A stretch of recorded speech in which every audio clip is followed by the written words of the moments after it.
So what's going on? What's going on? Good evening, everybody. I'm Keith Scurry, the visionary and founder of Date to Marry. I'm super excited about today because tonight I brought the fellas in. 2 weeks ago, 2 weeks ago I had a panel of four beautiful, hardworking, ambitious women, and we talked about submission, relationship roles or gender roles and communication. And it was very interesting, their perspective. And they talked a lot about how women feel about their attitude about submission and what they thought and their fears or their insecurities or their perspectives or their beliefs and their experiences. And so I said, you know what, we got to bring the fellas in because we got to talk about it from a man's perspective, how we view it, how we see it, how important it is to us, and what our actual attitude is about women, about relationships. It's one thing, for women to think that they know, how a man feels and what he believes and what his understanding is and what his intent is. But today, it ain't about what the ladies got to say. It's all about the men today, and I'm super excited to have some of my good brothers on. And I want to introduce them. These are people I believe in, that I respect. Who I have a personal relationship. I know their lifestyle. I know who they are. And I'm going to introduce you guys one by one. So we're going to start with my good brother, Andre. Introduce yourself, who you are and what you do for a living, bro. You muted, by the way. Your screen is muted. I don't know.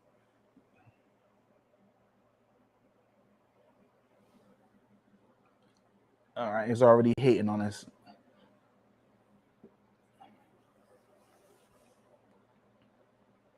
You make sure he not.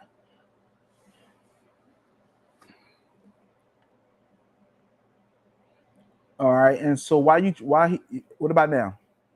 All right. So go ahead. Kyle. Talk to us about what you do and who you are and what you do. Good evening. Good evening. Thank you for having me on. My name is Kyle Harris Jenkins. I currently am in financial services, as well as a mobile barbering service. I have my own mobile barbering service called $1 Million Cuts. Awesome. And then I got my good brother, Tremaine. I want to introduce you as well. Tell us who you are and what you do. Also, why you wanted to be on tonight's episode.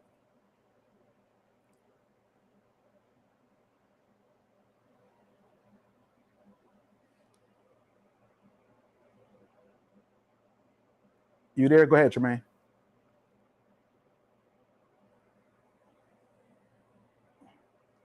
All right. So I think technology is just hating on us for whatever reason. Dre, you there, Dre?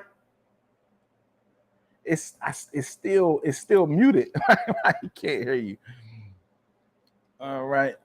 Yeah, we can't hear you at all, bro.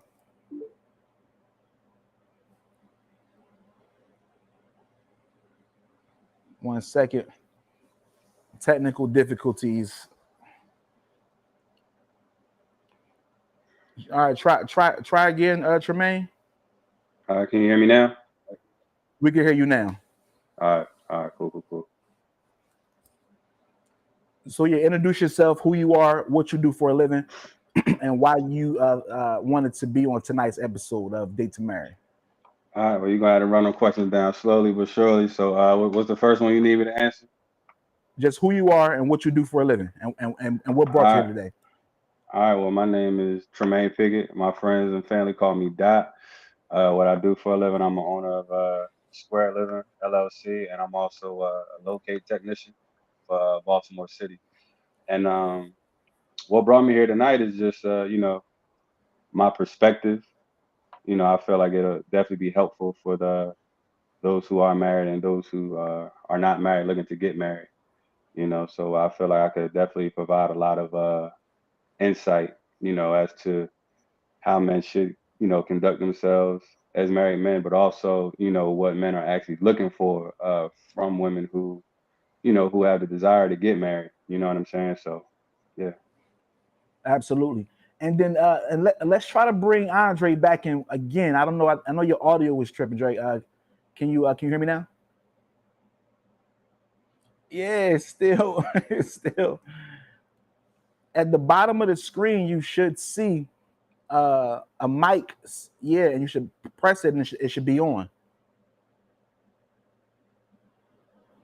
Yeah, because you're definitely vital to tonight. Yeah, we still can't hear you. I don't know. Can we make sure nothing on the back end is affecting his convo? So while he's trying to work that out, you can let's get right into it. And so yeah, you can log out and log back in. So let's get right into it, right? So Kyle and Tremaine, right? You know, we talked. I know y'all watched the episode of a couple weeks ago. Actually, the previous couple episodes with the ladies, right? And we talked about you laughing already. We talked about submission, right? We talked about gender roles, and you guys. And I know what your stance is and what your perspective is, and because you know, and I know you guys listen attentively.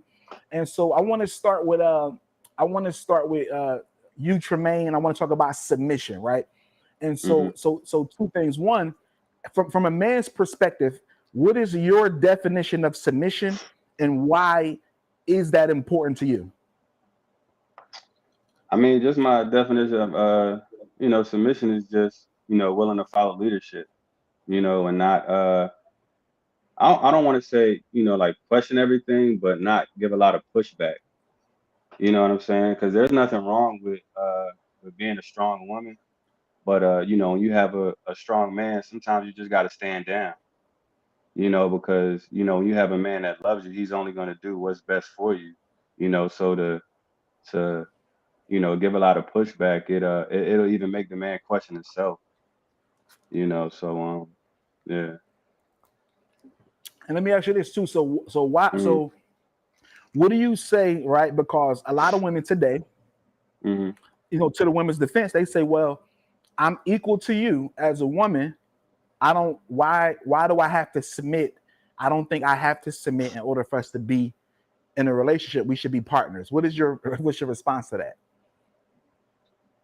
I mean, you would have to submit because who has the final say?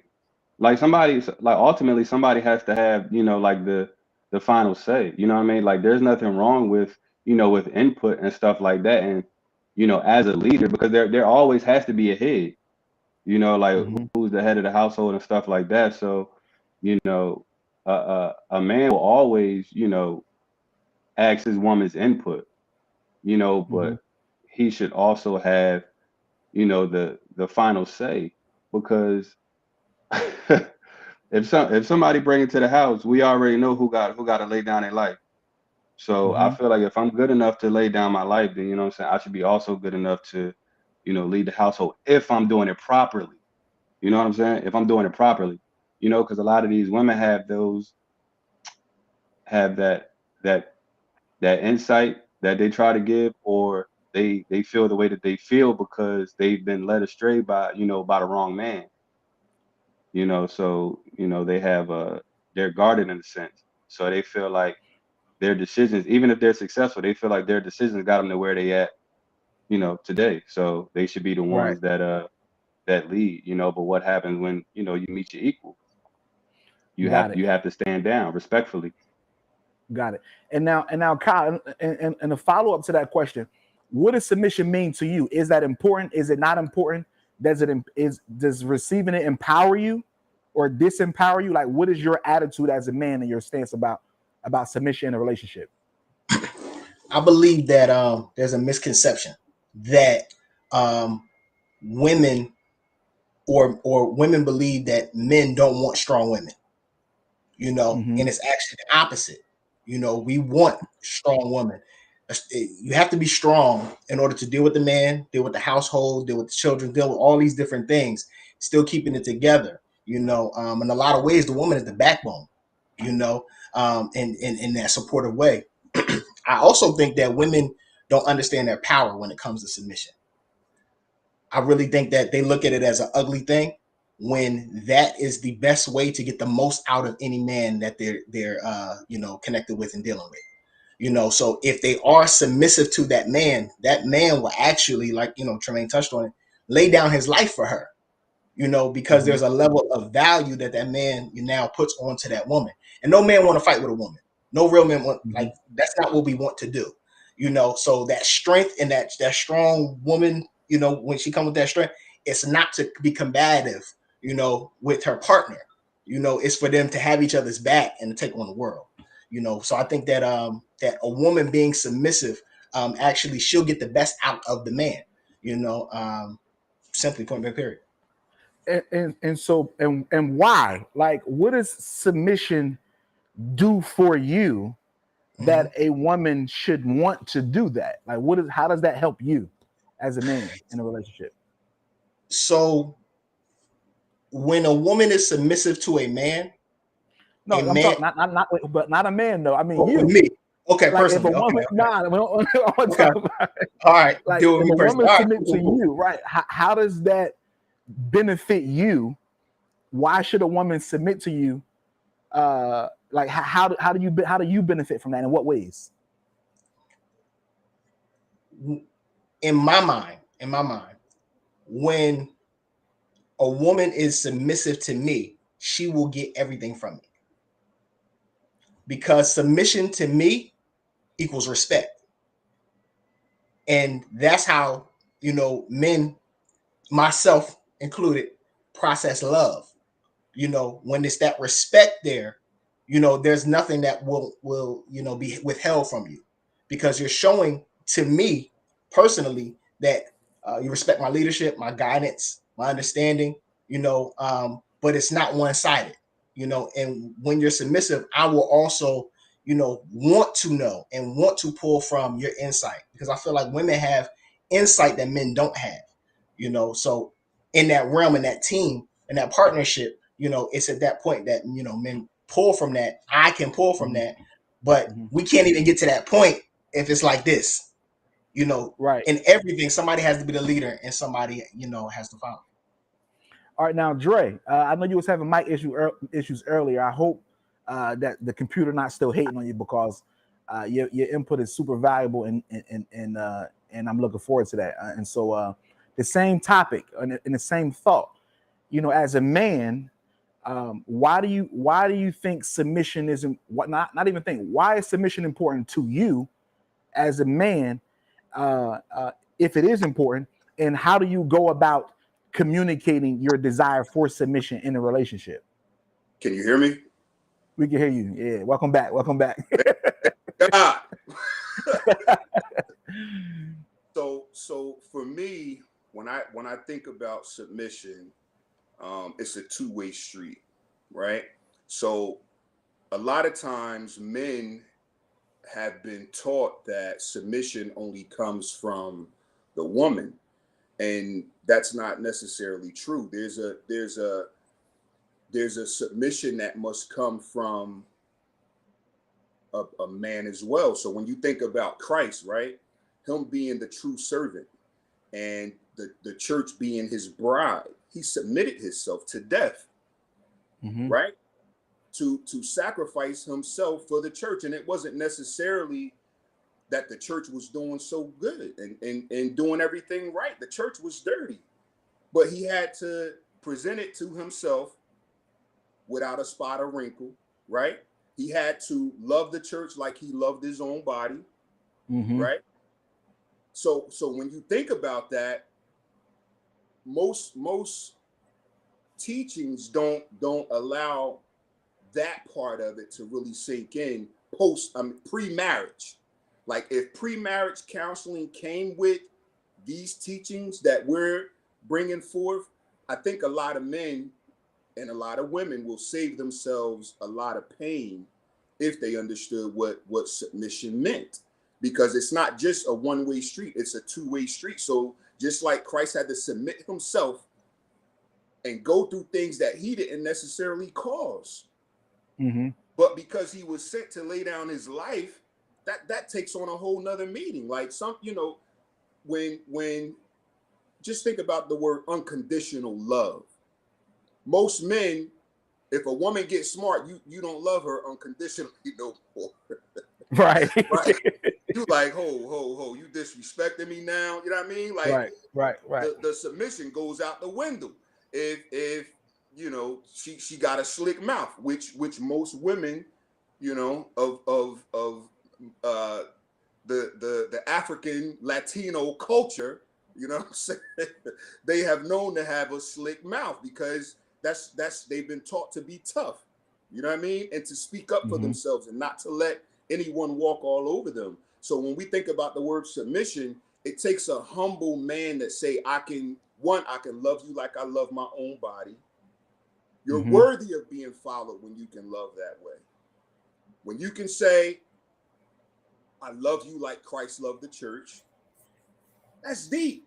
You know what I mean? Like without a spot or wrinkle, like can you really love that deep? That's what men have to ask themselves. Can you love deep enough to say, I love her unconditionally? I don't care if she run out and do what the church do.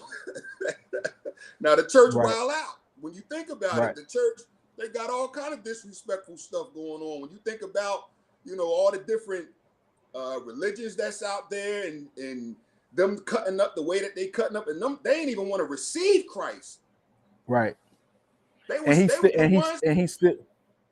the ones piercing him. Like they was the ones put the mandate on the Roman soldiers, like kill this dude. Like he blessing people on the Sabbath. Like this the church. This that smart wife. That's like, nah. You thought you was home? Like, nah, you ain't home. Like, you know what I mean? So if a man can love unconditionally that way, without fail, you will get any woman to submit to you that you look at as your rib. And that's when it becomes special, because you're worthy of being followed, you're worthy of being listened to, you're worthy of being a guide, you're worthy of being a protector, you're worthy of being all those things that her father was. Let's go deeper. Her father that took his daughter's hand and placed it in this husband's hand, you became that father now, that father figure now. It didn't tell the man. And let me jump in right there too. Go ahead. Because what you're saying is important, right? Also at the same time, I wanna know, because women think all men, we think the same, right? And we don't think the same. And so Tremaine and Kyle, when you hear him saying, okay, unconditional love, you have to be willing to love a woman unconditionally, no matter how she behaves, right? How do you process that, Tremaine? Like, what does that mean? Do you agree with that or disagree, right? And do you agree after marriage, or like what's your stance on his thought process about that?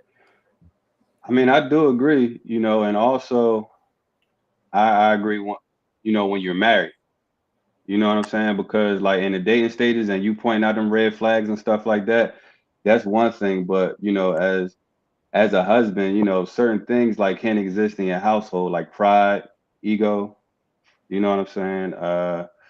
Stubbornness, you know, you have to circle back and you have to, you know, unpack everything that just happened. Even if it's a little argument or whatever like that, you have to unpack it and come back. And if you're wrong, you got to apologize. Sometimes even if you don't feel like you're wrong, you still got to apologize, you know, because that's letting go of pride, you know, and ego. So but that's part of unconditional, you know what I'm saying? Because it's just like, however I may feel, you know, like because human nature kicks in first.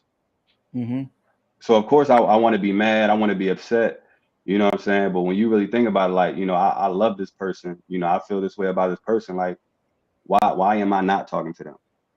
Why am I, you know, treating them like this? Why am I doing this? That's not love, and that's not unconditional love. No matter how, yes, you hurt my feelings. So now we need to have a conversation about how I feel or how you feel. And I respect, you know, however it is that you may feel, and you understand me, where I'm coming from, how I feel, you know, and I understand you, why you even did what you did or why you said what you said. And then, you know, then we just communicate. And that's just part of that unconditional love, because nobody's trying to allow the sun to set on on unhappy households. You know what I mean? Right. And you know, and I, you know, and the reason I'm asking these questions is because although, you know, I share similar perspectives as a man, I'm thinking, you know, based on the panel that we had a few weeks ago on women in general, like what if a woman can get what she wants from a man without submission? Why should she have to submit? Kyle, what you think about that? Or y'all can speak. I mean, why if a woman could get what she wants without changing her attitude, why should she have to submit? That's number one. And then number two, what do you say to women who think a man who wants me to submit, he's just insecure about himself? That's good. That's real good. That's real good. That's almost likened to, if I can get sex, if I can get everything, why I gotta marry her? Mm-hmm. It's almost on the same, the same level. And if any woman has an issue with giving sex and not getting marriage, she should also have an issue with not giving submission and then not getting her way because she's not. Because there's a level in a man that you can unlock, by being submissive to that man. And to Dre's point, Dre had good points as well as Tremaine had good points. But also, unconditional love is with condition. Like we say unconditional love, but God's love, the greatest love, is still conditional because, first of all, it's measurable. He said, if you love me, keep my commandments. So I know if you love me by the way that you live. Number one. Number two, God can love me my whole life, but I still end up in hell. So if I still end up in hell and he loved me my whole life, but I ain't making it into heaven, I just think that although I agree with both brothers in their stances, I believe that situationally, things need to have a marker on them. And what happens is when people are on the same page, I like what Tremaine said, why am I not talking to you? What's going on? Why are we not on the same page? Why are we not clicking? But also when we're not, that causes separation. So although I'm there for you, you actually are pushing me away with behavior like God. Like, although God is there for us, we push God away with, our lifestyle choices, and it's the same way. But the caveat to that, and the back end of that, and that's the last thing I'll say, if we do believe, and I can tell we are strong men, if we do believe that women are the weaker vessel, if we actually understand and believe that, we can't put the same standards on women that we put on ourselves. So we have to be more understanding. We have to be, that man that's a partner, but also, like Dre said, that father that will actually be there for her regardless, also to teach and to present her unto yourself, so. And I understand that. And I want to ask y'all this too. And y'all can chime in any order, right? Because in some way, I'm not going to say playing the devil's advocate, but I really want to prick y'all mind, especially for women listening, right? So how can, if a woman submit to you, right? A lot of times they interpret that as weakness because I have to submit to authority. And the thought is, okay, so if I submit and that means I'm weaker than you, how can you respect me, right? How can you respect me if you're saying I'm weaker than you? And that's a thought. So what y'all think about that? I don't know if you want to jump in, I see you, but what's your thought about that? Well, I think that when we talk about unconditional love, us as humans really don't comprehend what that means, because we're always thinking that God has conditions, and he doesn't have conditions on his love. We may have conditions on the way that we love him, but he has none. If he's saying he'll go and talk to the backslider, the drug addict, the alcoholic, the thief, the killer, like Christ spent most of his time with them dudes. He wasn't in the synagogues trying to change them because they were already stuck in their ways. He was going to get the sinners. So if he had conditions, why would he let someone that was filthy as rags, dirty rags, come and touch him? Why would he bring them in? That's like us having daughters, right? Or sons. We have sons, and we can measure how much responsibility we give our sons based on their works, right? Based on them being good shepherds. So if my son that's 17 has a twin brother, but he's the good son, meaning he works, he gets good grades, he's responsible, he's contributing to the household, he's doing his chores, I still love him. That's my son. I love him unconditionally. Now I might have a son that cut school, that get a girl pregnant. You know what I'm saying? That want to hustle and I may have to pick him up from the police station. Does that mean I stop loving him because he's doing bad things? No, I'm still his father. I still love him just as much as I love the other one. Now, he may not get the keys to the car, but I still love him unconditionally because I know as the father, I have to love him back to himself. Remember in the scriptures where it said the prodigal son came to himself? Mm-hmm. It's the same example. The one son stayed. That was the older son. The youngest son, which was kind of like, yo, I want mine now. I ain't waiting until you die. Like, let me get what my half of this, you know what I mean? And I'm gonna go out and do me. And when he realized he made the mistake, the word said he came to himself and he came back home. So it's the same concept. The father welcomed him with open arms. He said, go put that ring on my son. I see him coming. Yeah, you know what I mean? So what I think I hear you saying, and actually you've been consistent in what you're saying the whole time since we've been on. You're saying that what women need from men is real unconditional love, period. And you're saying that unconditional love is what will win them over and out of their fear or their insecurity, and that they will become who they should be naturally because they know that your love is immovable and unchanging. That's basically what you're saying. That's exactly what I'm saying, because that's the way he loves us. Like if we came to him and he started ignoring us, or he like, man, I ain't dealing with you, Dre. You know what I mean? Like, nah, man, nah, you done messed up too much, man. Get out of here. I ain't answering nothing else. None of your prayers. I don't care about your businesses. I don't care about, like, you done. Like if he had those, I wouldn't be so quick to come back to him. I wouldn't be so quick to promote unconditional love.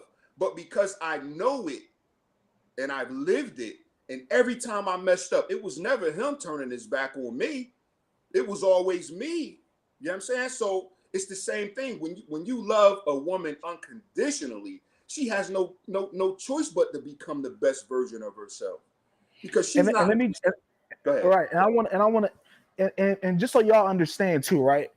So Tremaine, you married, and I want to talk about that beautiful marriage, right?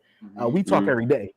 We all talk. We're all actually brothers for real, like outside of tonight, right?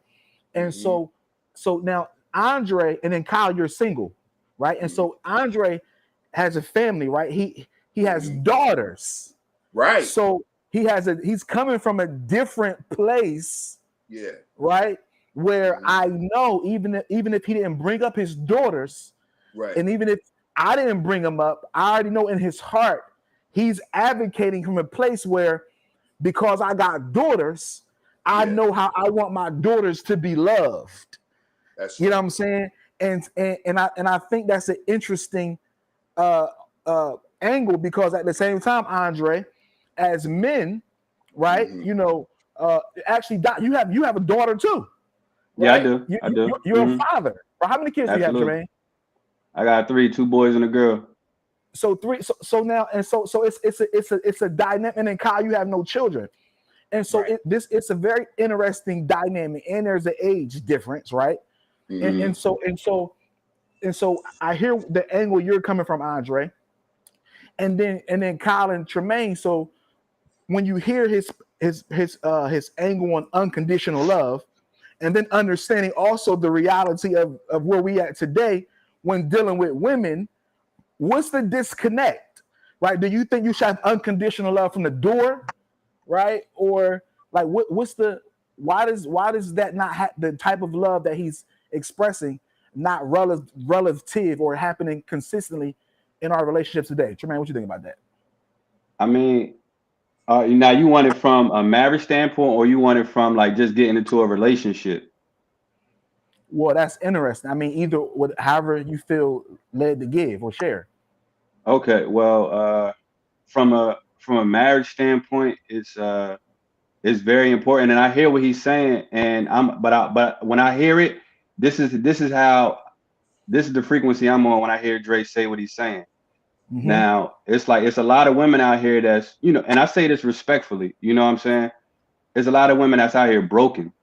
You know what I'm saying? It's a lot of women out here who, have past traumas and stuff like that. And I was on my social media the other day and I did just like a quick poll of, how many women like their adult trauma, just, in general, how many people where your adult trauma was pretty much coming from the opposite sex. And over 60% of people, it was from the opposite sex. You know what I'm saying? So it's like a lot of women have been hurt by men. So it's like if you do, reach the point where you marry somebody, you have to understand that, there's still some healing to be had. Certain things that you may do, you got to understand that that may be a trigger for her. So if you guys have a disagreement and you shut down, and you wonder why she's raising hell in the house, it's because you shut down. Now you don't want to talk. You know what I'm saying? And she's feeling like you don't love her. You know what I mean? And being it, if she start going off, then you really don't, you know what I'm saying, want to say anything to her.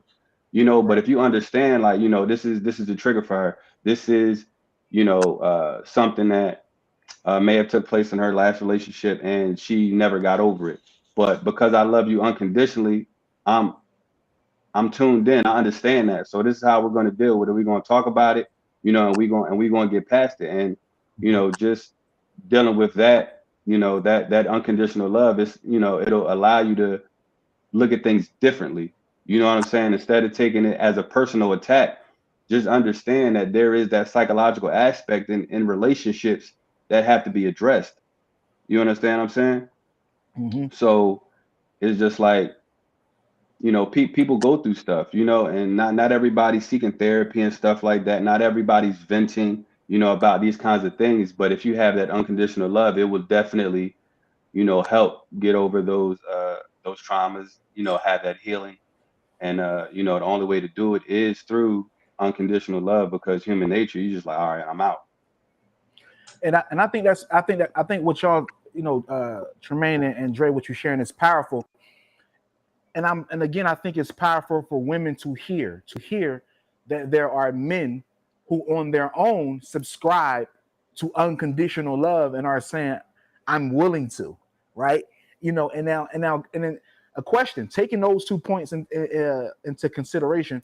Kyle, you single with no kids and you in your 30s, right? So in dating, right? Like, how does what do you, is that your mentality?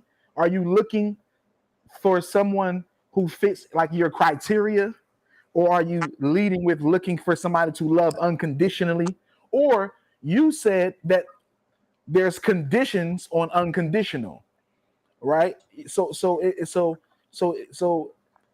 share, explain from your point, like where do you stand with that as a single man looking for a woman and you thinking through submission? I want to understand, and Dre and Tremaine, y'all can follow up on this too, but I want to understand in the dating phase or getting to know a person or finding a person, how does unconditional love overcome lack of submission or unwillingness of submitting in the beginning phases of talking to somebody or connecting with somebody? How would you think about that? Right. I actually, it's funny we talking about this. I actually spoke with the young lady a couple of days ago, and my question to her was she really available for a relationship? Was she actually available for a relationship? Talking to someone is one thing, going out with somebody is another thing, but are you actually available to start on the journey of a real relationship? And to Tremaine's point, people do come in with trauma. So we're guarded, some women guarded, some men as well. You know what I'm saying? Don't want to open up, hold off different things and, are not fully honest and, 100%. However, in my experience, speaking to women and letting them understand and know who I am, that I'm actually coming in as a friend. Like, yeah, you look good. Of course, that's why I'm talking to you. You know, I'm attracted to you all day long. That, you know, saying I wouldn't be here right now if I wasn't. You know what I'm saying? Talking to you. Right. But yeah, but also too, I believe that a friendship, building a strong friendship, because friendship is the basis of all relationship. You know, even when you're, it's almost like my dad, right? My dad passed a while ago, but we became friends at a point. We got cool.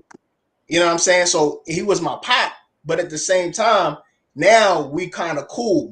Never crossed that line and disrespected him, but we're cool. So now I can share stuff with him in a way that my father and son relationship kind of didn't let me. You know, so it's the same thing when we speak with women. You know, if we can actually get into that friend, not the friend zone, but if we can become friends for real, you know, there's a strengthening of the relationship that transcends, you know, the actual, you know, attraction and intimate relationship that actually strengthens that. So with that being said, you know, I try to show that I am a friend unconditionally.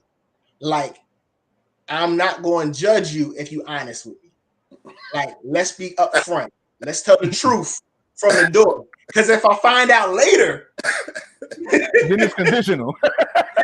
you know what I'm saying? Like, but you lied to me. not even conditional. But you know, there's times and there's markers where we can be honest. Now, people ain't gonna be honest. People hold stuff. But at the same time, that's the difference between actually committing to someone for marriage and then talking and dating. See, once you cross over into that marriage, that's a different. You know, as Drake touched on, he said, "No, Christ married to the backslider." That's a different relationship, marriage. Yeah. You know, so with that comes a couple other different things. And lastly, what I say with the submission thing, you know, you gave a great scenario, Dre, when you said the two sons. You know, you got one son that's doing everything right, one son doing everything wrong. This one son, you know, the one that's doing everything wrong, he ain't gonna get the keys to the car. You know what I'm saying? And that's, I think, submission. That was good. It was pointed, but that's submission. Women can't get everything out of men unless they submit and make that man feel as though he's a man. That man will then turn over and give that woman everything he has, access to everything. I believe. Me personally. And those are good points. Go ahead, Dre. Yeah. So the reason why women are feeling, some women are broken, is because they dealt with broken men. Okay. So now let's think about that. If you've dealt with nothing but broken men, of course you're going to engage every relationship apprehensively, because you're thinking he might just be like the other guy, or for some reason my brokenness is attracting other broken men. So now you end up in this cycle of repetition, right? So it takes someone that has been trained as a man to be a husband, because every man hasn't been trained to be a husband. Let's think about little girls. The first thing my daughters got were baby dolls, right? You running around with a baby doll at 2, at 1. You got a easy bake oven and a kitchen set. Right. At 2 years old, at 3 years old, you baking daddy a pie. Daddy in his 30s or 40s is sitting down and he's playing house with you, right? So now the little girl is thinking, I want someone like my father, because he knows how to play his house, not knowing that daddy didn't know how to play house until he was in his 30s or 40s. Because when I was a teenager, I was getting footballs, I was getting basketballs, I was playing on sports teams and wrestling and keeping score. You know what I mean? So every time I brought a female around, my uncles and my big cousins and my brothers was telling me, "Oh, Dre, you gotta, she a 10. Like, dang, all you get is dimes." So if you raised with these conditions and thinking, I got to go get these dimes because my people's keeping score, I'm hitting the gym because they like, "Oh, Dre, you built like a man. You 14, 15 years old. You bigger than the teachers." Now I'm thinking I got to hit the gym more because I got to keep that. You understand what I'm saying? That image. Dre, you doing this, you doing business, you smart, you this. So now I'm thinking I got to go get the nice car, the nice a whole bunch of money, a whole bunch of cribs. So now in my teens, I'm raised not thinking about marriage at all, because everybody is teaching me keep score. You understand? It becomes a game. I'm in my 20s. Oh, forget about it. I'm old enough to go to the clubs. I'm old enough to drink. I'm old enough to, you know what I mean, do what grown-ups do, get a hotel room on my own and this and that. So my mind is gaming.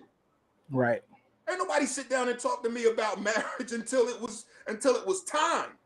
By then, I'm 30 years behind the game. I'm 35 years behind the game. Trying to marry this woman that has been trained since birth to be a wife, to be nurturing, to say, okay, I'm gonna take these groceries and I'm gonna multiply them and make a meal.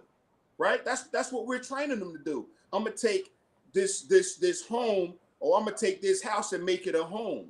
You understand what I'm saying? Like they have such a nurturing spirit that has been placed upon them. That's why that's why I understand why Christ is saying, present them to yourself without a spot or wrinkle, because he's not looking at them as they are. Right. He's looking at them for what he created them to be that nurturer, to be that multiplier, to be that one that can take an ugly situation and make it beautiful again. You understand what I'm saying? So now these women that have been groomed to be mothers and wives meet these jokers that's playing games, because that's all they've been taught. Right. You understand what I'm saying? We keeping the fresh cut. We trying to be whoever, you know what I mean? And we still got games in our heart.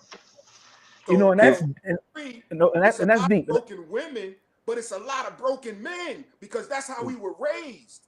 Right. So now, before a man even get married to one of my daughters, like, Joker, we got to talk. I need to see the raised. Right. I need to see if you still gaming. Right. You understand? And if you still gaming, and that game system or that game you playing is going to be more important than my child, and she's going to have to call daddy to get help with rent, and she's going to have to call daddy to teach her how to buy a house, and this. No, I'm going to already teach my daughters that. So by the time you come into her life, you better already be know your purpose. More than her, more than what she brings. You got to be on close to my level, or else you're not going to be accepted. You know what I mean? Like I'm gonna have to take you and train you now, because this is what she's accustomed to. So I will, if my daughter's really interested, I will take the time to train that young man and to show him, brother, you got to own something.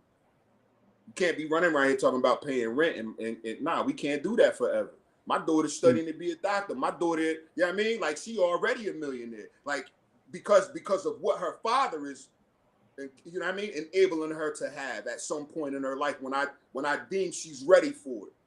She's going to have all. So you have to be conditioned to think that way too. So it's a lot of unlearning for me. A lot of unlearning. So it's good that we're having this conversation, because a lot of men think they ready. Bro, you don't have nothing for her to help you with. Right. And I'm gonna jump in. I want to jump. To help me.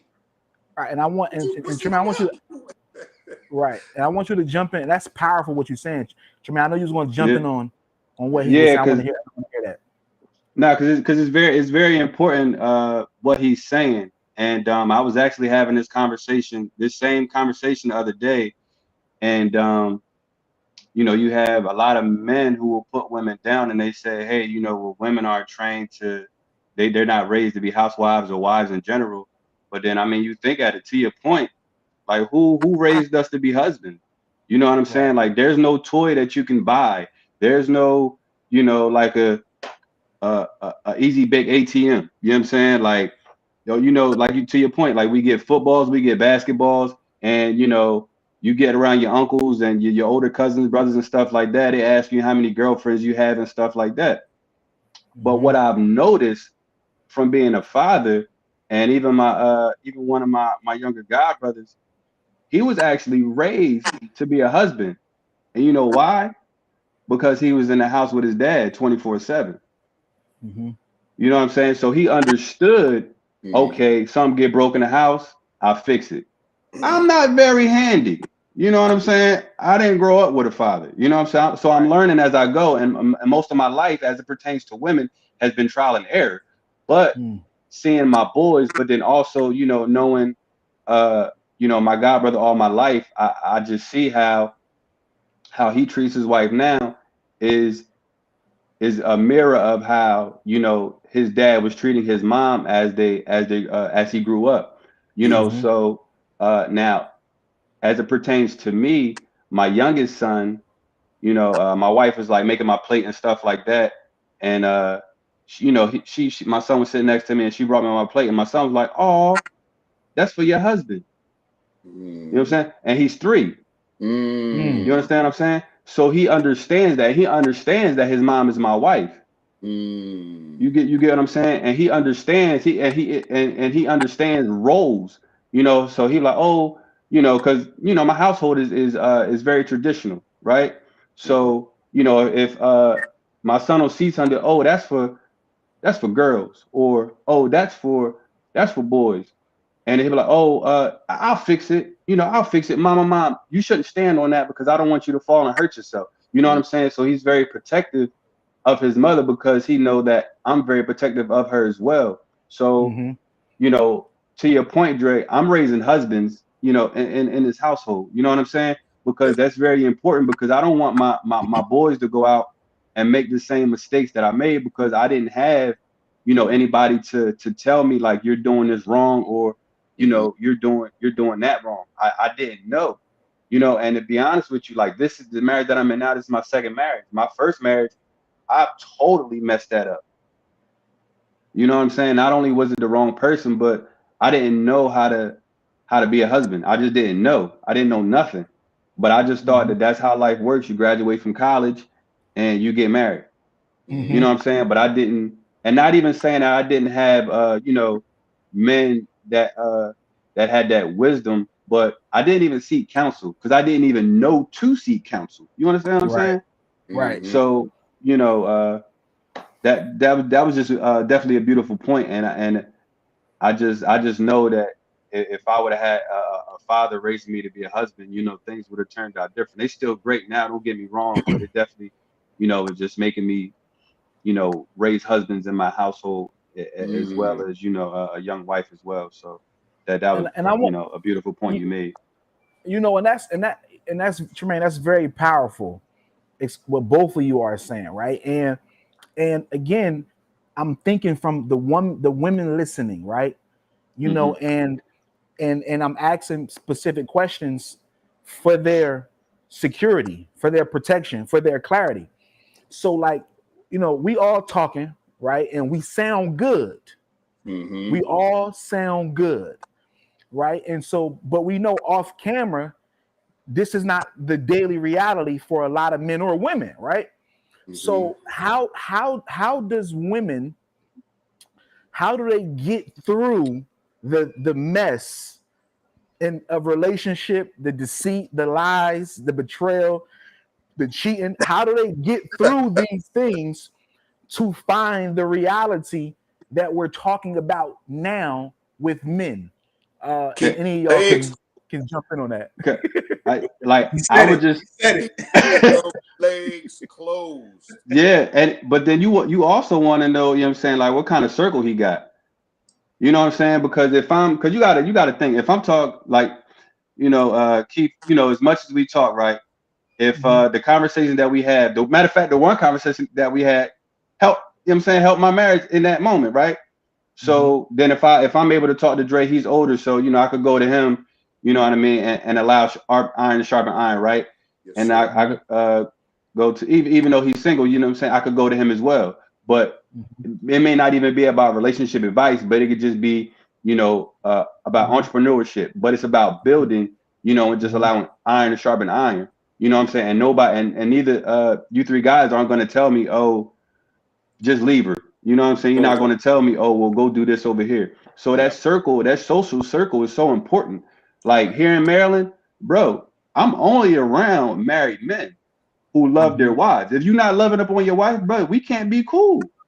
Mhm. That's good, man. You know what I'm saying? Mhm. Like we can't be Mhm. cool. And like me and my friends, like we talk about our wives a lot and we hold each other accountable. So that circle is so important. You know, and Mhm. I'll leave it there. That circle is very important. And that's important because who you hang around is who you are. Now, Mm-hmm.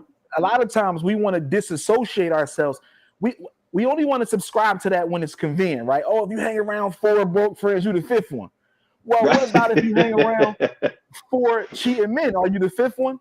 Or Right. for women, if you hang around 4 hoes, are you the 5th one? Like, it's we can't pick and choose when our culture and or an environment that we choose to be within defines us. But to that question, Dre, you said legs, and Kyle, you pointed and you said legs. When I said, how do women bypass the reality of the cheating and the lies or even their own attitude and their own insecurities and their own pain and trauma? How do they bypass all of that to get to the healthy relationship that we're talking about today? Why did both of y'all say legs? Well, the reason I said it was because a lot of times for men, like I said, at points in their life, they know they're not looking for a wife. You understand what I'm saying? And if that's the woman's end result to become a wife, you can't hang around a joker that's not looking for one, right? Because you're going to get exactly what, you know what I mean, what you're expecting from him. If he's telling you, I'm not trying to get serious, or I'm not trying to marry you, or I'm not trying, he's telling you what his intentions are. Right, he's telling you, I ain't ready. I'm not ready for commitment. He's telling you. So if a woman learned to use her ears and not the mouth and not the fantasy, you know what I'm saying? Like, it will, those are all the warning signs right there. He's telling you, yo, I'm too young for that. Okay, if he's too young for that, then it's time for you to go somewhere else. Don't chase because he's good looking, because he's muscular, because he's whatever. Don't chase that. He's not going to change. And you know the challenge that I see, and the challenge that I see right there, because I believe what you're saying is 100% true. Here's where the challenge is, though, because of a lot of women's personal trauma, or not even trauma that they experienced, that they saw or have heard other women experience. A lot of women today saying, I don't want to get married, or if I get married, if I don't, I just want somebody that's real, somebody that I could, bond with and connect with, somebody that I could. So what happens is, and I want you to chime in this, Kyle, because this is really all y'all. But what happens is, a lot of our women today have lowered the standard of commitment, and they say I don't want marriage because they're afraid of entrapment or bondage, but they get into entrapment and bondage in relationships, and I think that kind of starts what we talk about now. So Kyle, what you think about that, right? Like, because you said legs too. What does a woman not having sex and reserving her body, how does that correlate to staying out of the drama and finding somebody that's for her, right? What's the correlation in you? Well, first, I don't believe there's anyone that doesn't want 100% commitment from their partner. That's number one. I don't know what you'll take and what you'll accept is one thing. What you really want, if you feel like you can't get, you come up with ways to say that you okay with not getting it, but it's nobody that wants a portion of a person or a piece of a person. It's yes, it is. Yes. Say it again, Dre. It is some people that just want a portion, brother. You know what? In that way, yes. It is some, brother. In the realm you were speaking of, as far as commitment and saying, well, women say, I don't want to be married. It is what it is. If it happens, it happens. Okay, you could take a piece of that man. Do you want all of that man or a piece of that man? Now, Dre, that's a different thing, but you're right on that. But anyway, but I believe that when women, lower their standards, the standard is not the only thing that gets lowered. Unbeknownst to themselves, they're lowering their self-worth and their value as well. So when they lower their standards, they'll now do things because they're not aiming as high as they once were, or they say, I'm okay with a piece of a person. So now you'll take out your full emotion and say, okay, I'm gonna just, be like this, and I'm gonna just be this way, not being your full self and who you actually are. Also, too, is a great point. Men, a lot of times, will tell you 100 straight up, like it's still dudes out here that's telling the truth. That's just telling you, I got a couple of them. I got a starting five.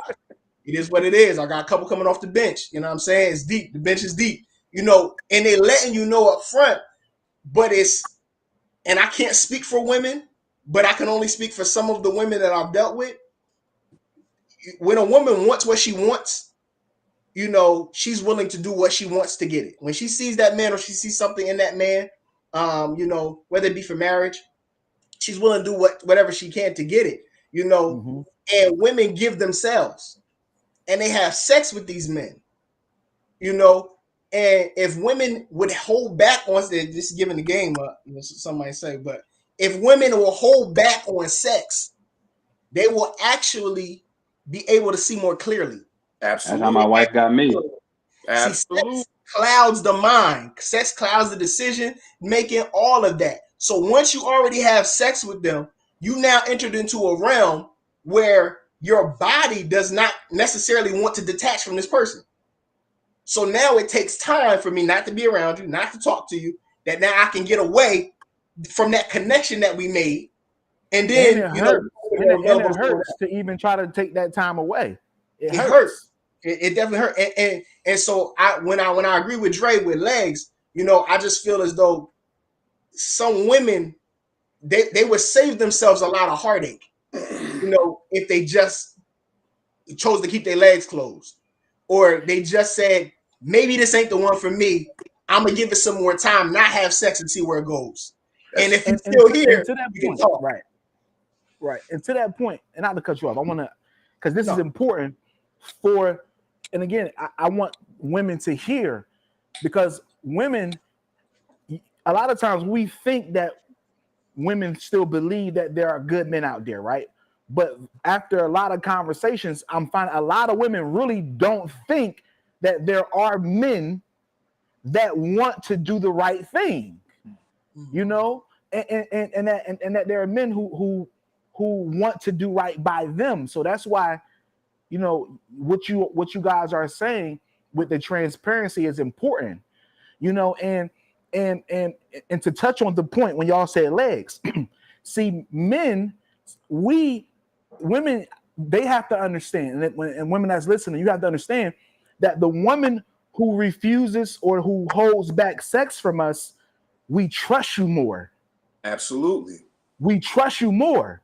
Because if you have sex with us easy, we're saying we might get it, but it's harder for us to respect you because we feel like it was too easy and you might cheat on us one day, or that you're readily available for other people besides me. You used to doing it. It's like you will give it up. It's like if we broke up for a month or 2 weeks or whatever, it's like we think those thoughts. So a woman who withholds sex from us, we're saying, okay, she's more valuable. That's what we think. And it don't matter you could have grown up without a father, with a father, single parent, triple parent, double parent. All men innately feel like the woman who withholds sex from them is more valuable, and she's worth a higher commitment, and I have to do more to have her, right? And so it's essential what you guys are saying, that you're willing to be honest about that, and women have to understand that that's your leverage. Like men, we want sex, but more than sex, we're willing to commit to somebody that is worth committing to. And the number one gauge in our mind is not how much money you got, right? It's not even how articulate you are or what kind of business acumen. Because a leader, a provider, and a protector will say, I could start us 1 million businesses. I could teach you everything I know. So we're really looking for someone who has, even if you're not a virgin and you had sex in the past, the attitude, the unspoken attitude that we're looking for is the woman who feels like, I'm not for everybody. I'm only for a certain caliber of person. Yeah. And I'm only, That's what we're looking for. But men not going to say that. Most men are going to say that because we know that we are able to get what we want without committing to to a higher standard. So I think that's important. Kyle, you said women would save themselves a lot of hurt, right? And that's true. And so what would y'all say, right? It could be you, Tremaine, Dre, Kyle. What do you say to a woman now? Okay, because okay, Trey, you happily married, you got your family. I love your relationship, and I'm asking a couple questions. I want you to talk about that because I value that, and I told you we'll talk about that. But what do you say to women who wants a real relationship, who wants a family, right? Who wants a future, who wants stability, emotional security, and protection? And from your experience, how does that woman position herself or change to find that good man or be found by that good man? I mean, honestly, like I'll stick with the leg thing too. So my when I first met my wife, you know what I'm saying, like she made me wait. You know what I'm saying? And we built the bond. You know what I'm saying? Where we became great friends. Like my wife is literally my best friend. And I never understood that could be possible, but it is. And I'm talking about like a friend that you share that gut busting laugh with. You know what I'm saying? Where you got your stomach hurt, tears coming from your eyes and stuff like that. Like a real friend that you don't get tired of talking to, that you could be around all day. My wife a hooper, so we go hoop together. You know what I'm saying? Like there's nothing that I can't do where I can't take her. So, you know, like being with somebody that you're really compatible with and not just, Mhm. oh, well, he's tall, handsome with broad shoulders, so that has to be, my husband. You know what I mean? And then also asking the right questions to weed out, those gentlemen who, how they say today, the ones that's capping. You know what I'm saying? So if you want somebody that, that has their own home, ask them where they live at. You know what I mean? Ask them, sir, ask them, can you stop by? You know what I mean? And you'll have that discernment because you're a woman, like y'all instincts is different, so you'll have that discernment, so, and I just feel like, women should take more time, get to know the man, build a bond, ask the right questions, and don't ignore the red flags. Have your expectations, have your standards set. You know what I'm saying? Like you can't, self-negotiate and be like, all right, well, if this is what I want him to have, and then you start ignoring the red flags. All right, well, he don't have this right here, but I'm gonna ignore that. You know what I'm saying? And a lot of that stuff might be key components. You know what I'm saying? So that's definitely things that I think women need to pay attention to. Absolutely. And then Dre, and I want to ask you because you have daughters. You got beautiful twin daughters. We go back. Right. We go back when I was like 18, 19. You Right. met me doing business. You was doing it was dope how we met, right? Mhm. So what do you say to women? Like what is from your perspective and your experience?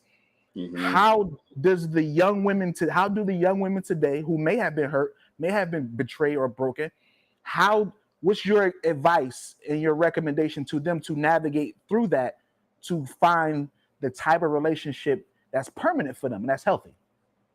Well, I think it's important for young women to be told that being a virgin is the most valuable, to me, the most valuable asset you can have if you're looking for a husband one day, right? Because like the brothers were saying, when we look at women, that's what we base our decision on, of if we're ever going to propose to this woman. We want the woman that is least used, right? Right. Just like buying a Mhm. car. You don't want a car that got 1,000,000 miles on that joint or 500,000 miles on it. That's the first thing you're told when you're, getting your first car. How many miles that joint got on it? right? Mhm. And so the Mhm. man mindset is always based on numbers and always Mhm. based on, because that's how we were raised in that thinking. So if he's a godly man, he will wait and he will make the right decision and choose you. If you are a godly woman, and I know it's not, the reality that we live in. Some women that never been to church, never, had a religion or anything like that, they kind of just live the way the world lives. You know what I mean? And the same thing with the guys. Like, for young men, I tell my sons, don't have sex. Wait until you get married to have sex. Mm. Don't So you let say somebody. you tell your sons that. I tell my sons that. My son 17 and 14, 13. Yeah, 17 and 13. I got 5 kids, Doc. So they age mixed up sometimes. But I tell my sons the same thing I tell my daughters. Don't value your body. Your body is precious. You don't want all those miles on you either. You don't want for women to be running around, oh, I had him. I mean? Like, you don't want that. Like, Right. we gotta raise our sons to be husbands, right? And so in thinking like a husband, we want them to have as less problems as possible. So Right. one thing about men is our imagination is powerful as a man, because we're always thinking and visualizing what we want to do next. Even if we don't write it down scripture wise, you know what I mean? If we don't write it down scripture wise, we're still thinking and we're watching and we're looking and we're planning based off of visuals. So if you have all types of images stuck in your head of this, why you laugh? This woman, that, you know what I mean? It's gonna mess you Right. up. That's true. That's Yeah, true. you're gonna be looking at them already visualizing what you want to do to them. So to not have all of those images stuck in your head when you do choose your wife, don't have sex. For brothers that's just wilding and doing whatever, you're not ready, bruh. Like, if you can't love somebody the way that you love your own body, like what I mean by that is, because jokers be disrespecting their body, so I ain't talking about that way. I'm talking about in a way like you not gonna stab yourself. Right. You ain't just gonna put your hand on some fire and let this joint burn your hand. So that's what I'm talking about. Right. Make that Right. kind of sacrifice for the woman that you want to choose in your life. Like, say, okay, I'm not going to be used up. I'm not going to let these women and these, because older women do have a problem with coming on the young guys, young boys. And I can tell you that from experience. Right. When I was a teenager, they were the ones coming on to me. The older, the ones in their 20s, bro. I'm 15, 16. They the ones like, don't tell your mom. You know what I mean? Like, I'm gonna come pick you up from school. I ain't got no life. They letting me drive. So having them come after you, and it's almost like a generational curse, which is crazy. If your father was known for one thing, or you understand what I'm saying? It almost follows that family. So for that young man that's saying, I don't want to be like that, I don't want to live my life like that, I want to, somebody has to teach them there's another way. So in raising my sons, I don't want my sons to be like I was. I don't want, and I thank God that they're not. You know what I'm saying? But I tell them, save yourself. You don't want all these images. You don't want all these different, things in your head and experience in your mind, because by the time you get your wife and you wait for her and she's not like the 20 other chicks you had, you're gonna be like, yo, what did I do? You know what I mean? Like, I'm jammed up, I'm ready to leave. That's you don't want that. So alleviate the problems, the future problems. Right. Keep yourself. Women, please keep your legs closed if you want a husband. You know what I mean? If you want a good man, make that joker wait anyway. Make him commit a friendship ring or something if you don't want to get married. Right. This is for older women. Right, and that's huge, and the reason I say that's huge, right? Because it's coming from men, which is important. Now, I want to talk about with the time we have left. I really want to talk about, because this is hard to do. because you got to deal with loneliness, right? You got to deal with not having that affection. Because when you say waiting sounds good. But what about intimacy, loneliness, affection? And what about, sexual appetite? And when you freaky, like, realistically, a lot of people are going to say business don't replace that. They're going to say, I can sit home and read a book, but I want some, as a man, like, man, I'm about to read no book, man. I want some. And we like, and women can say, man, I ain't, that's hard. We hear wait, but what does that look like realistically? You know what I'm saying? Like, what do you do in that time? And how do you not compromise? And I think that's the challenge right there, where I feel like a lot of men saying this, I need to have sex, so I have to be with somebody, even if she's not for me. And I think a woman is saying, listen, I'm lonely, so I'm gonna deal with somebody because I ain't a Virgin Mary or a nun, and I do want compatibility, friendship, intimacy, connection. So wait, sound good, but is that realistic? It's based on ages, right? So for young girls, teenagers that want to be a wife one day, if they don't have someone telling them to wait, they need to hear this. You need to wait, because you never experienced this whole roller coaster that sex is going to drive you down, right? So for those women, wait, please. Don't give your virginity up to none of these little nasty boys like I was. You know what I mean? Like, don't do it. Please, right. Please don't do it, because they don't know nothing about no marriage. They're not ready for the responsibility. They don't know nothing about life. They can't even offer you anything. They haven't experienced life enough. For the young men that haven't experienced sex, wait. Put yourself in a position where somebody can help you with something. So basically, what you're saying is it has to start in the preteen, where this message needs to be communicated. Because honestly, and the reason I asked you, because do you tell your boys that? I heard you, but I wanted you to repeat that. Yeah. Because fathers, a lot of people is hearing for the first time a black father tell his black son to wait to have sex. Please. Then. Yes. So that's why I asked you to repeat that.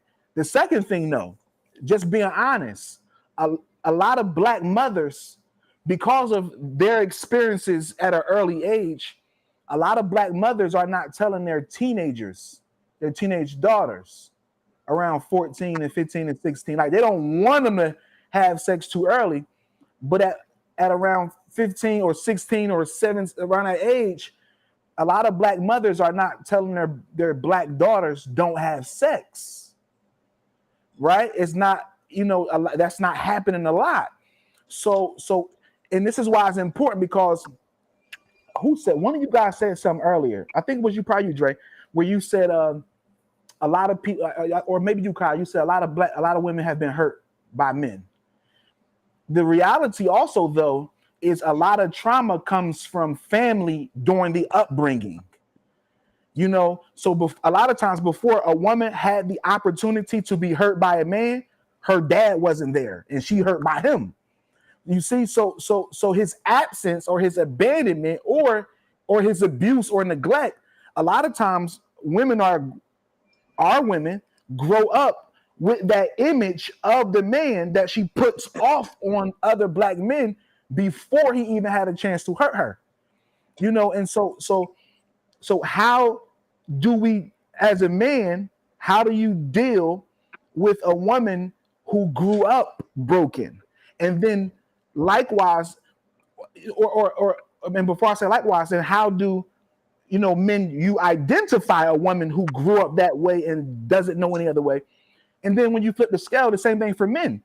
A lot of women, they judge us and they label us and categorize us based on our behaviors in our teens and young adults, not knowing that we grew up broken too. So what happens is they judge the whole institution of men because of how young boys, underdeveloped, right, or immature boys betrayed and hurt them. How do we encourage them, women, to identify that early and to avoid that? Am I making sense, right? And Yeah. and I want y'all to tackle this because a lot of the trauma is happening in the household as Right. kids because the dad not there or the mom, right? And so what's the solution? I say this. My biological father was not in my life. I didn't meet him until my early 30s, right? But my stepfather, who is my dad, was there as far as I can remember. You know, I really think that you touched on something great by saying the family and what this basic conversation. One of the reoccurring points is the family structure. Dre's touching on. I can tell he's a great father by how passionately he speaks when it comes to the things that he believes in. Tremaine, when he said how he's raising a husband, in his son, Mm-hmm. and the things that he's instilling in his son even now, you know, it's crucial that the family structure, be as solid as possible. But the truth of the matter is, it's not always. More often it's not than it is. And I think Right. that communication is the key. I don't think that, and it's back to the sex thing. Sex clouds, like they were saying. What we were saying earlier. But if we talk, and it's two basic questions a woman can ask a man to actually gauge a man to see what he really thinks about her. And Mm-hmm. the first question is asking him exactly what he wants. What do you want? What do you want from me? And listening to his response. The second thing, which is a little bit more deeper, is she can ask, where do you see me in your life? And where Mm-hmm. do you want me in your life? And what do you see me doing as far as your vision is concerned? When a man can tell you where he sees you as far as the vision, he already has a plan for you.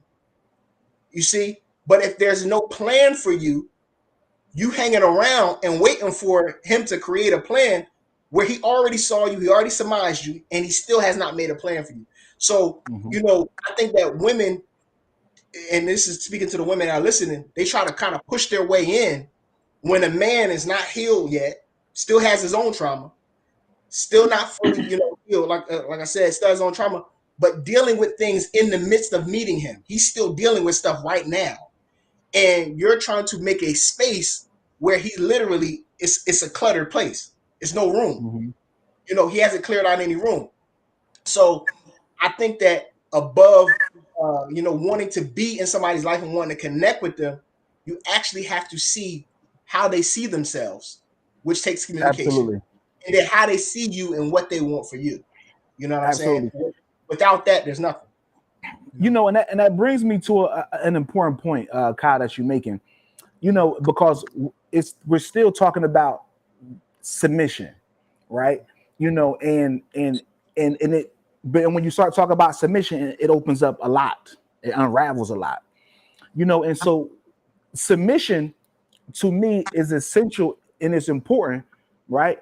Because without the aspect of submission, there's no destiny, there's no destination, right? Like me as a man, right? I'm focused on making millions of dollars. I'm focused on having a global impact, changing the world. So when I look at submission, right, I'm not just only thinking, how can you serve me?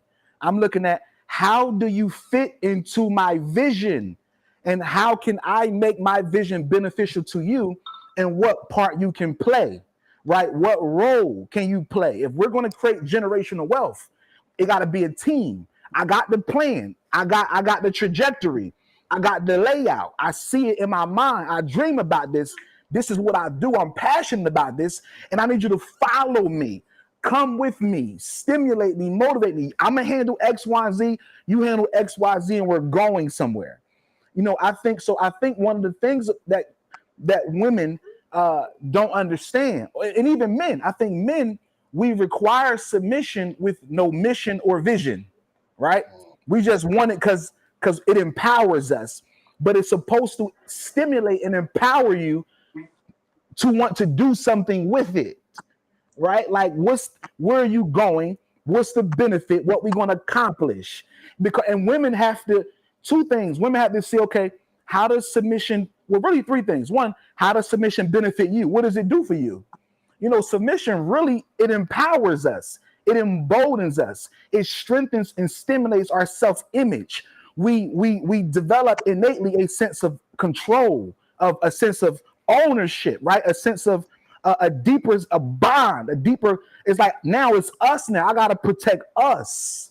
So submission benefits the man in so many ways that allows him to perform. That allows us to perform at higher levels than had we not had you. See, so your submission is empowering us. And women got to see, it got to make sense. And that's why I think this topic is important, because women have this idea on why they think we want to submit, but they never hear us explain how does it benefit us. Number two, they got to understand how it benefits them. Okay, if I submit to you, what can I get from you? How does it benefit me? And tell me all the ways it benefits me. Right. And I don't think we explain that. We say, you do this, you do this, you do that, you do this. And we tell them and we place on them what they should be doing. But we never say, I'll protect you with my life. We share bank accounts. It's both our money. Right. Like I'll make sure all the bills are paid. I will protect you and defend you. I will treat you like you my own. I will listen to you. I will hear you. Women don't know that submission is one of the greatest forms of influence. You see, like men who got money, they trick to women who stroke and stimulate their ego. We know you ain't genuine, but you being just stroking our ego and pretending to be submissive. A man will know you pretending, but still give you his money and still meet your need because you're meeting his psychological need, right? And so that's important to understand that women, when your submission is a form of influence, right? And you stimulate a sense of protection, right? In a sense, when it's a healthy man, so women, you have to understand that we have to, as men, be able to help women understand that you get more of me and all of me in fullness through submission. That's the second. And the third thing, where are we going? How does this benefit us collectively? Right? I think it's important for women. You can't, if you want to find a better man, find a man who wants to be better. Right? Find a man who wants better. Right? And I ain't perfect. Nobody on here, none of us are perfect. But I know every last one of y'all, we talk in tech, each of you, you want to be better. You want to do more. You want to have more.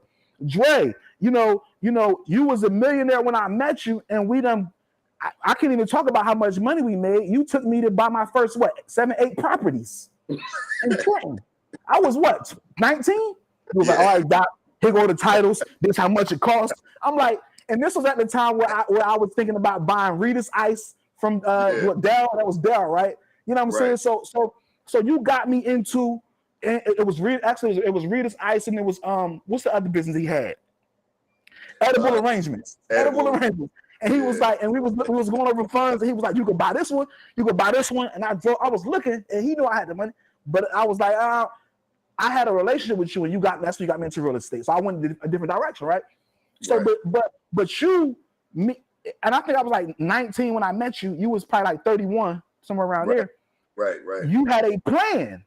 You had a plan, and so and you met me working on my plan, right? And so I think that when you talk about submission, women have to understand that it's greater than just what a man is saying. But men, we have to submit to God and submit to a vision for our future and for our lives.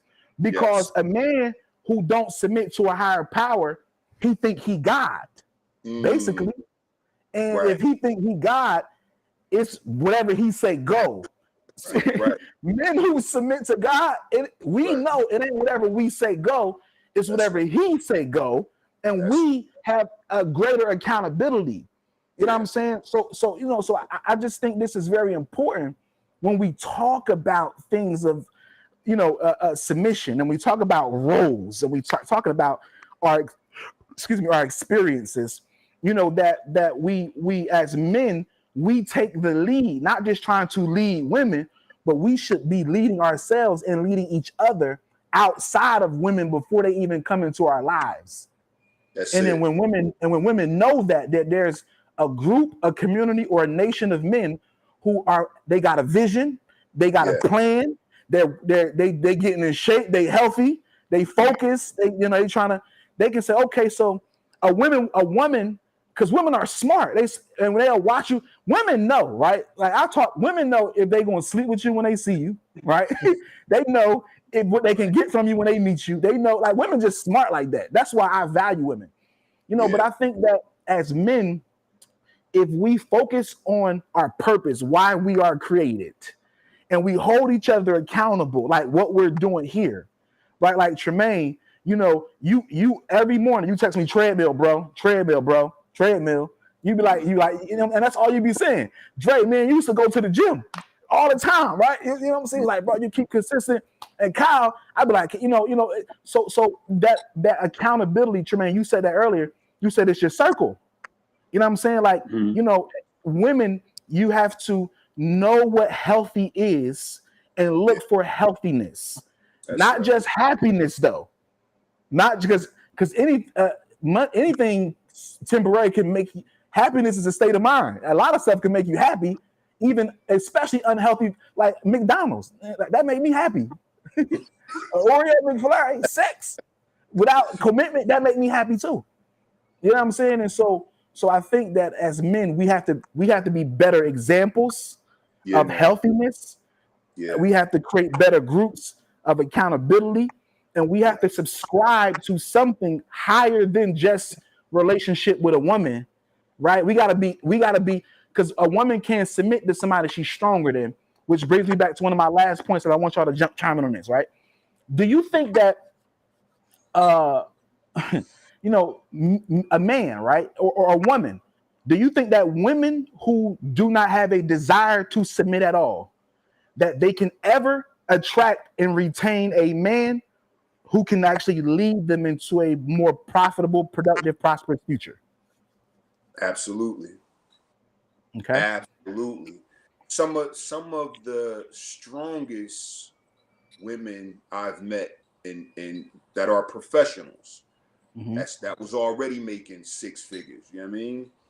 The problem that they were having was men were intimidated by them. They didn't care what the man, how much the man was making. None of that stuff was. It was more or less the men looked at them a certain way and was standoffish because they was like, I can't contribute nothing to her life. And in a sense, it was good for some of them to be that way. But for the men that could actually contribute something to their lives, those were the ones that they were desiring. Right? Even to the point that they would settle for a piece of them, which is deep. Which is deep. They think the exact same way that we think. Once they get to a certain level. Oh, I may not pay you in cash for your time, but I'll trade some of my time for your time just to come spend some time with me. Because I can't find somebody that isn't intimidated by who I am because I'm a professional, or they look at me as off limits because of whatever it is that I'm presenting to them. You know what I mean? And a lot of men are intimidated by that, but they do want to have a strong man. They desire that more than anything, to be able to come home and not be a boss, to be able to come home and have somebody rub their feet, to come home and have somebody that they can rub their feet. You know what I'm saying? Somebody that they can submit to and help cater to. Like it's a reciprocation thing when it comes to submission. As we submit to God, it makes it easier for a woman to submit to us because we are confident in who we are. And we're not looking for someone to come and make us happy. We're already happy. I was born happy. I'm not going around looking for you know what I'm saying? And I tell my daughters the same thing. Like, can't nobody make you happy? Because if they can make you happy, then they have the power to make you sad. Right. So it's important that we realize that happiness comes from within. Right. Just like self-discipline comes from within. You know what I mean? So, it's great that we're having this conversation. And I think on many levels, we have to continue the dialogue, man. Maybe next time we bring young guys on that are teenagers that we can help change the way that they look at life, because what social media is showing them is somebody twerking. And the first thing they think, and they want some of that. And what these singers and entertainers are, talking about some WAP and this and that, they looking at, you know what I'm saying? Everything is sex. That's what they want men to get distracted by. Right, they show right. you That's a true. car, they gonna show you a half-naked woman sitting on the car. Like, she ain't got nothing to do with the car, but because they know sex sells, they gonna use whatever they can to distract the man. And that's what, as men, we have to get our power back. Excuse me. Absolutely. We got to get our power back. We can't allow for these images to basically push us in places that we should not be, mentally, physically, or spiritually. You know what I mean? So we have to take that control back, and we have to start. So I'm glad that you are doing mainstream, because now we can put different images out there. We can put different lessons out there to attract people to believe in themselves again, to believe in their gift again, to love the way that God wants us to love, because the culture has so many conditions that you ain't gonna stay married. You know what I'm saying? You follow the culture, you jammed up. That's true. That's You're true. gonna be creating them in. You know what I mean? Like, you see people getting annulments all the time because they don't know what it takes to be married. That's something that you gotta. Your wife ain't gonna be the same person that you met 5 years from now. So you're gonna have to study her again. Her taste might change. As a husband, you know what I'm saying? As a husband, your desires are going to change. She has to study you again, get to know you again, and say, okay, well, I know that you don't like, you know what I mean, beats. Oh, who told you I don't like beats? I told you that. I like beats now. You understand what I'm saying? But that's what I'm saying. It's that communication and those things that will change. And if she's not up on it, she'll think you was the same person she met 5 years back, 10 years back, and you're not that same person anymore. And that's what, and I think that's important, Dre, and I think that's powerful. And Tremaine, talk to us about what your wife's submission looks like and what that does for your household. I want to talk to us about that. Man, I don't even know where to start, man. Like, matter of fact, I started like this. So when I come home from work, I open the door, I can look, down, I can look directly into the kitchen. My son, he at the table eating his food, watching his learning videos and stuff. If not, she's cooking dinner. We have like these wax candles, and she likes, she knows the smell that I like. So the smell will be on in the house, and she'll be making my plate, and the slippers will be, where I keep them at, where I sit down, take my boots off, put my slippers on. She'll ask me if I want a glass of wine. She'll ask me if I want to, do I want to eat now, or do I want to take a shower and eat? She'll ask me how my day is and stuff like that. And that's when she still has to go to work. You understand what I'm saying? Now, if you want a play-by-play on the day off, when she got a day off, she wake up, she cooking breakfast. You know what I'm saying? And if I don't got to go to work and I stay in the house, she'll make lunch and she'll end up making dinner too. And there's nothing that I can't get from her. You know what I'm saying? There's nothing that she can't get from me. I'm like, hey, I want to do this. She was like, all right, and the same thing to me, and if we have like a difference of opinion on something, like, because, with me and her, our parenting styles are different. So if I say, hey, I don't want him to do this, you know what I'm saying? Like, she'll be like, all right, well, cool. And even in front of my son and stuff like that, like, she won't, be trying to go back and forth with me. Like, she allows our son to see, and our other two, like, she allows them to see, what it's like for, I don't even want to use the word authority, but I'm saying what it looks like when, she's allowing a man to be the head of the house, and it's definitely a beautiful thing. But on the other end, on the flip side, there are things that I'm doing to bring that out of her too. Absolutely.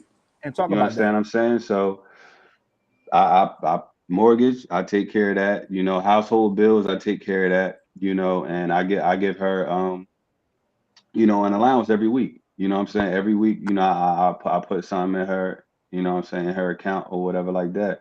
You know, and it's just like, you know, like last year, you know, we spent a lot of last year just traveling. You know what I mean?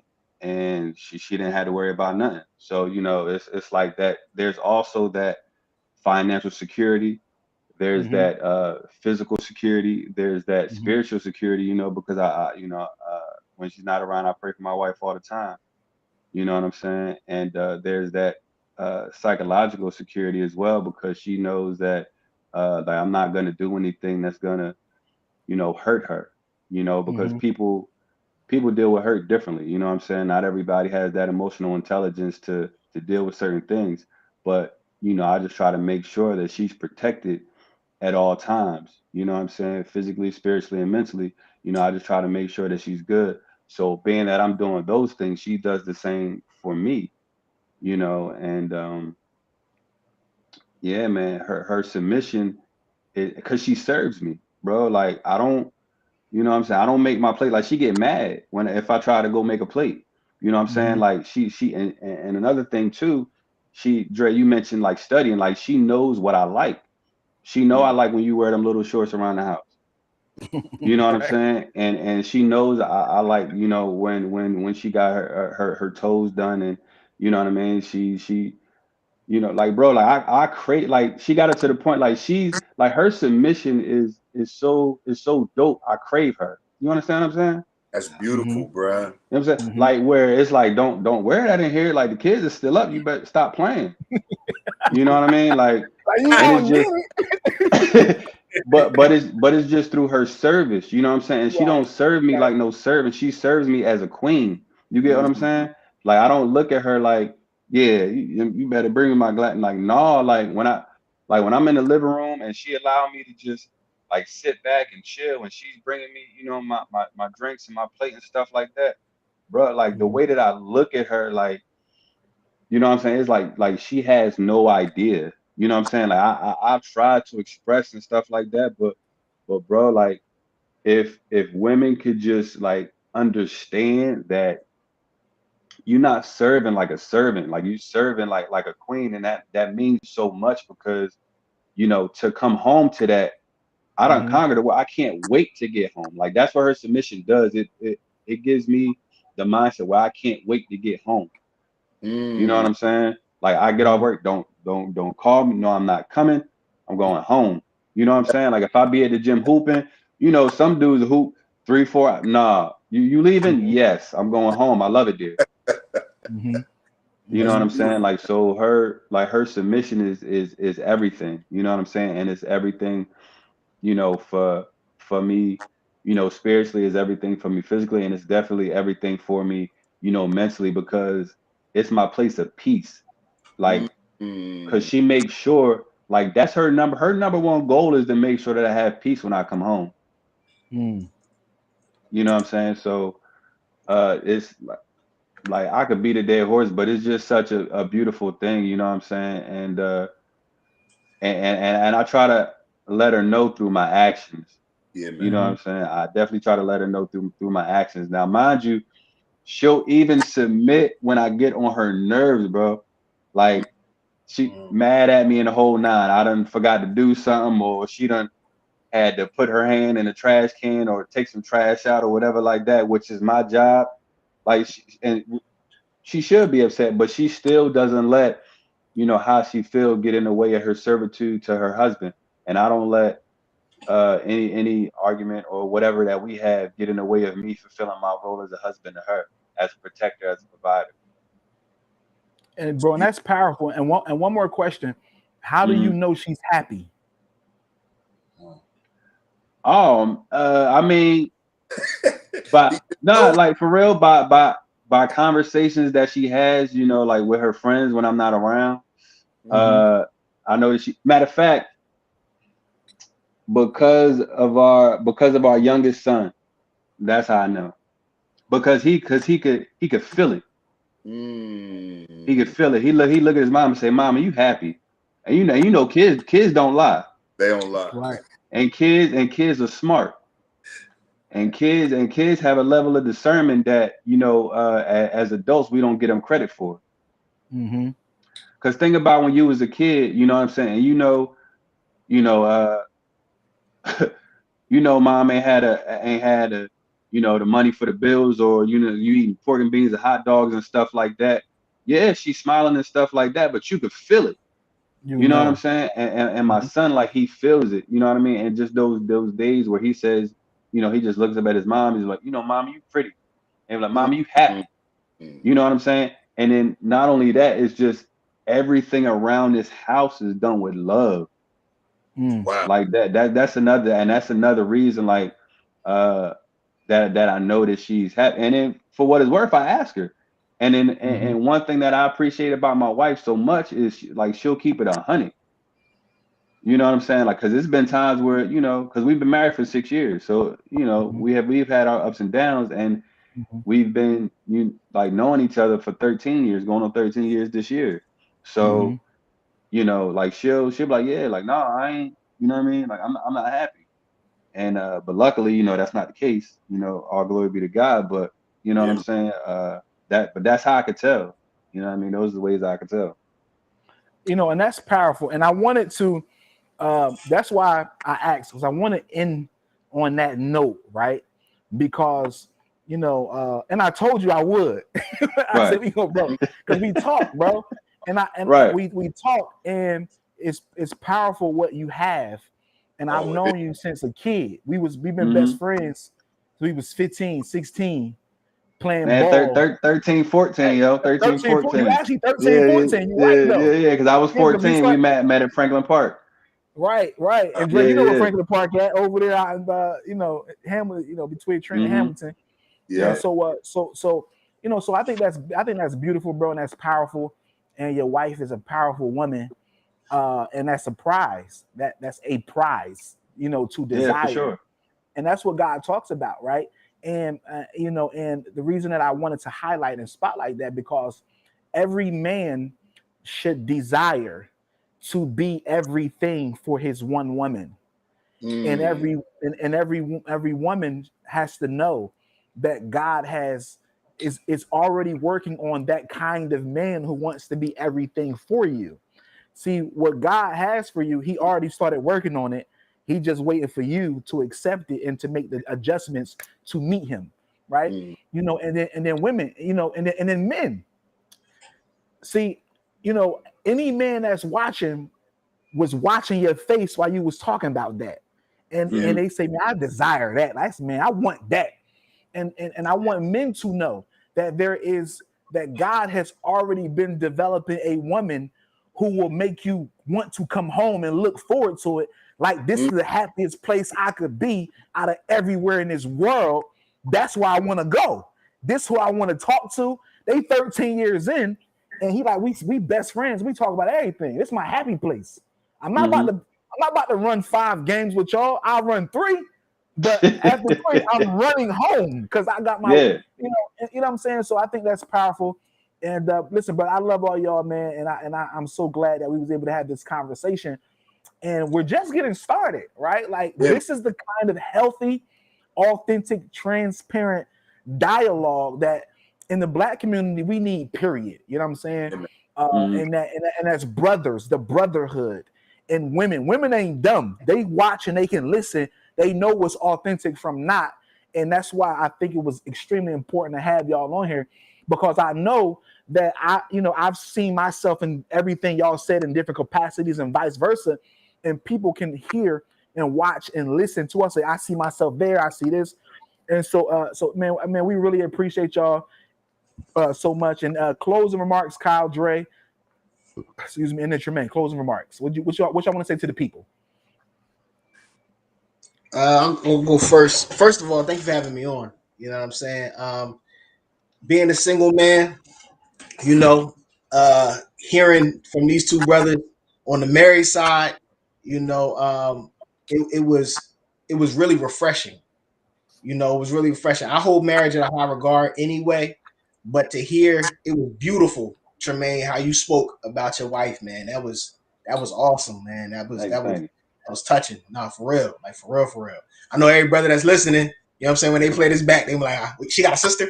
I'm gonna ask Right. you. Like, you got a friend, you got a cousin. You know what I'm saying? But no, that was really beautiful, man. And then Dre, to hear your strength, man, and how you parent, and how much you love your children. It came through. You don't have to say it. It was oozing out of you. You know what I'm saying? And your commitment to them. That was a beautiful thing. And then, Keith, for putting this together, man, this was amazing. This was an amazing build.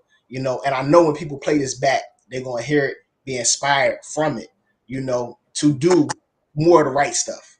You know what I'm saying? So thank you 100% for having me on here. And this was just amazing, man. Everything was good. Everything was good.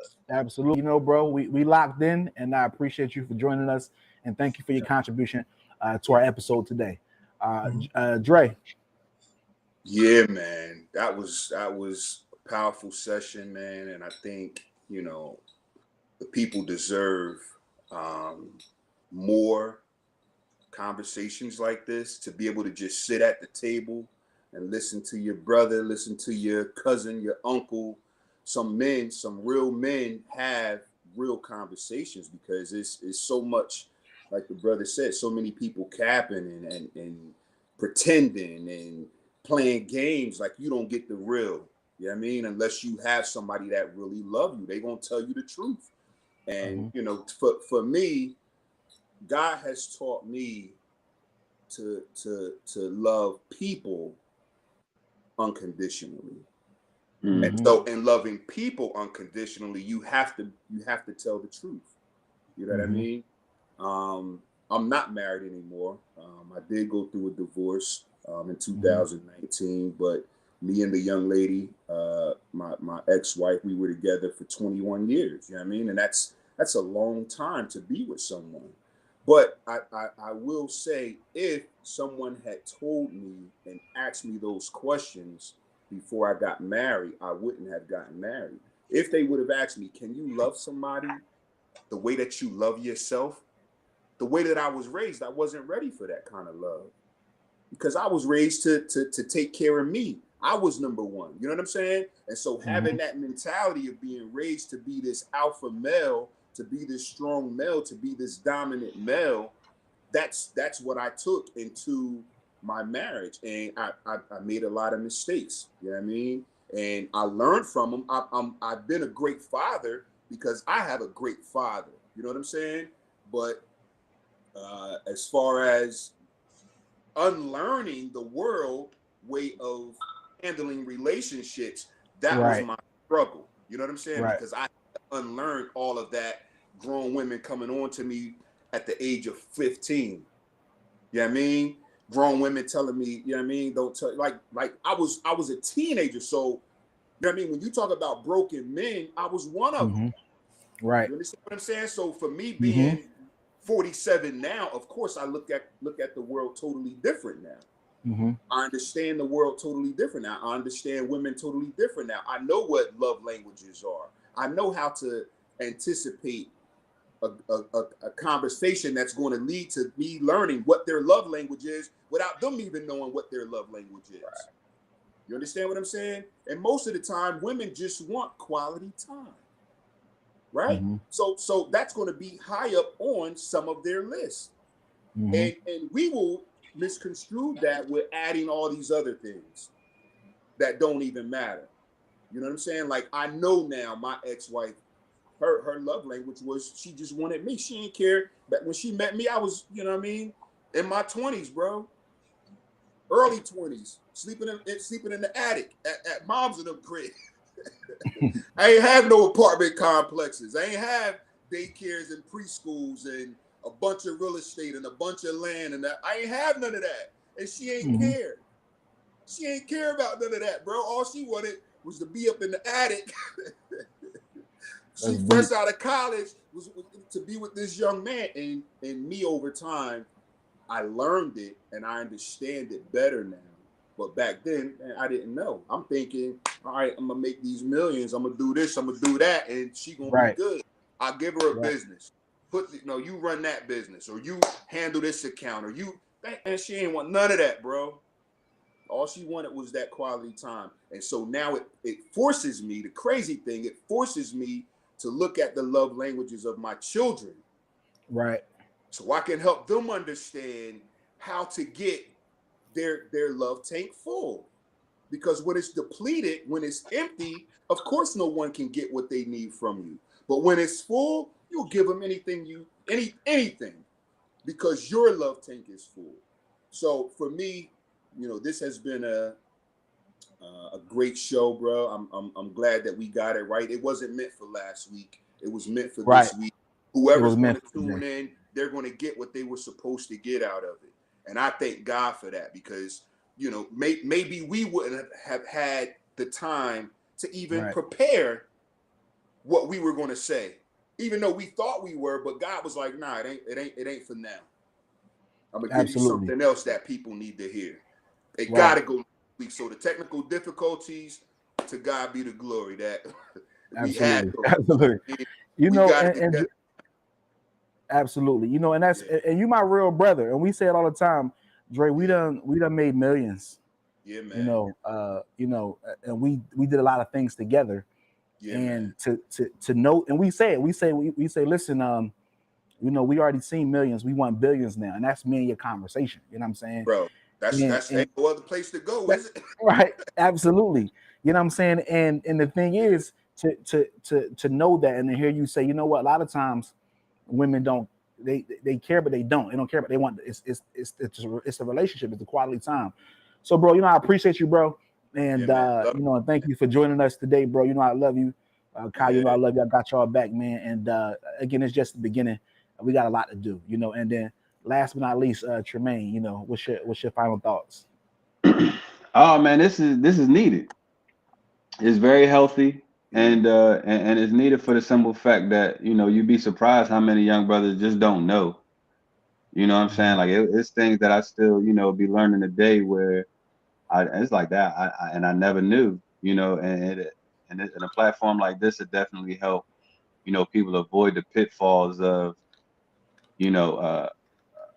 like dating and just having it end terribly bad, or, getting married and having it end, terribly bad, because like marriage is a beautiful thing. Like I love being married. I've been single, I've been the player, like I've been everything, but nothing is more peaceful than being married. Nothing is more safe. That's right. Than being married. Right. You dig what I'm saying? And just that aspect alone to just, like actually like craving a person and being with a person for so long, and it still feels like the honeymoon phase. I desire that for everybody. But what I will say is, the communication, it means everything, because we don't have arguments in this household. We have conversation. So anything that is on your mind, if you have an attitude about it, we could bring it to the table, and we're going to communicate about said issue. You know what I'm saying? And then we just get through it, and that's definitely important as well. And God has definitely been blessing me, especially monetarily, just by my faithfulness to my family.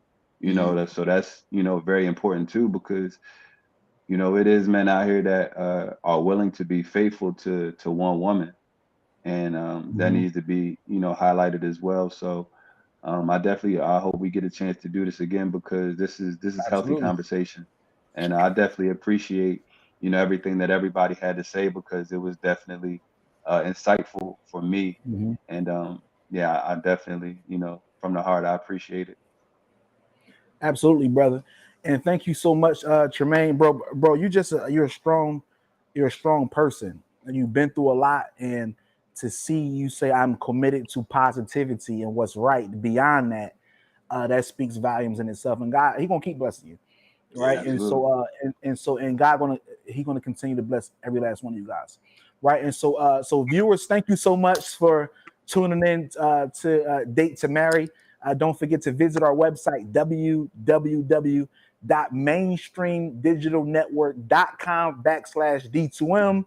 Become a part of our movement. Like, share our videos. If you want to be a guest, then submit the guest requests. If you want to, we have a powerful women's empowerment organization that we've started, led by women, for women, by women, because we're just so excited to build up, not just the Black women, but women, period, as we talked about today, right?